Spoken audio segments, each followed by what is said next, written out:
Salut! Sunt Cătă de la Playbike și astăzi am venit împreună cu colegii mei, Dima, Andrei, Maxi, Cipri, într-un areal foarte frumos din Munții Măcin, să filmăm niște cadre, să facem niște poze cu bicicletele pe care le cunoaștem noi cât de cât bine. Eu aș putea spune, în cazul meu, că mă dau cu acest Mondraker Dune de anul trecut, încă de la apariție, și vă pot povesti puțin din experiența mea de dat, cam pentru cine se pretează acest tip de bicicletă și care sunt calitățile ei. Dacă vreți, putem face și o comparație cu un full e-bike.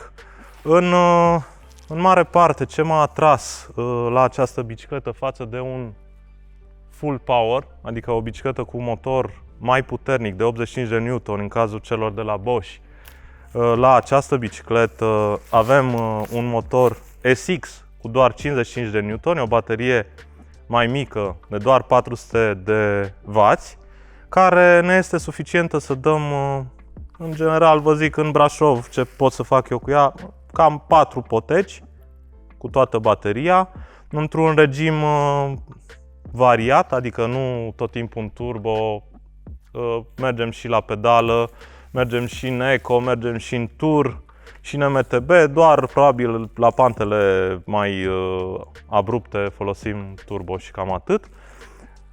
În total, cred că vreo 30-40 de kilometri putem parcurge cu această bicicletă fără să obosim și să venim totuși acasă fresh după o zi de muncă. Deci, pentru cine se adresează Mondraker Dune? Eu aș zice că cei care vor să se dea totuși și la vale și nu pun accent pe urcările lungi și susținute, pot lua în calcul această bicicletă, deoarece în setup-ul mulet favorizarea este mai mult către coborâre. N-aș putea spune că neapărat este la fel de puternică precum un Crafty cu rost de 29 pe urcări și distanțe lungi. Însă, ce-i fain la ea, și pe mine m-a atras foarte mult, modul în care se comportă la vale. Această platformă de suspensie nouă, care am văzut-o pentru prima oară în Cupa Mondială de Downhill la cei de la Mondraker, se comportă într-un mod foarte plăcut și nu am simțit niciodată că am dat full travel la suspensie, indiferent că am folosit arc sau aer, ceea ce m-a surprins.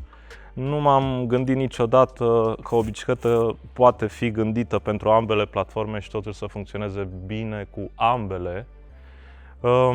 La vale, chainstay-ul de 445 de mm favorizează luarea virajelor strâmte, favorizează în același timp și modul în care te comporți cu bicicleta atunci când iei aer pe niște secțiuni de sărituri.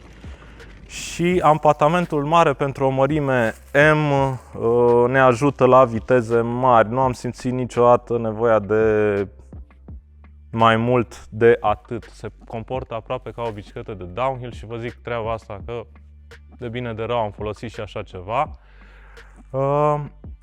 Range-ul poate fi crescut cu ajutorul unei baterii externe de 250 de W cu aproximativ 60 la oră, 60%, cum spune producătorul. Deci ne putem aștepta și la niște ture lungi atunci când ne gândim la această bicicletă. Putem face, zic eu, undeva la 65 de kilometri în teren accidentat cu un extender de 250 de W plus o baterie 400 de Wh. Head angle-ul ne ajută foarte mult pe coborâri abrupte. Ce vă mai pot spune eu despre ea e că are și un insert foarte fain pe partea de dropper și nu trebuie să ne fie frică de diferențele mari atunci când vine vorba de droppere lungi de 180 de mm, ele intră cu siguranță în acest cadru. Iarăși, integrarea e foarte reușită pe partea de display. Eu, de exemplu, am vrut bicicleta să fie cât mai simplă și să elimin toate gadgeturile. Am rămas doar cu manetă și cu control unit. Dar ea vine standard împreună cu un display mare de generație nouă. Din câte știu eu îi spune Kiox 500. Și foarte bine integrată este și partea de hidratare. Eu aici, neavând un power bank de 250 de W, un extender, îmi pun hidratarea pe down tube. Însă, în mod normal, acest bidon ar veni în partea inferioară a top tube-ului, iar aici ar intra bateria externă de 250 de W. Aici avem priza care poate fi folosită foarte ușor. De asemenea, aici se conectează și bateria externă. Aproape un an de zile a trecut de când o folosesc.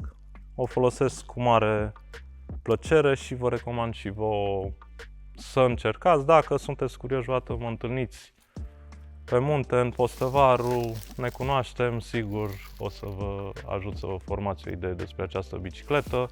Vom face un switch, ne dăm pe un Blue Line, pe o potecă cunoscută și sigur vă va cuceri pe partea de coborâre. Să zic, cei care vor ture mai lungi, viteză mai mare pe urcare și per total, le recomand să meargă către un Crafty nou, care are aceeași platformă și sigur se va simți la fel de bine la vale.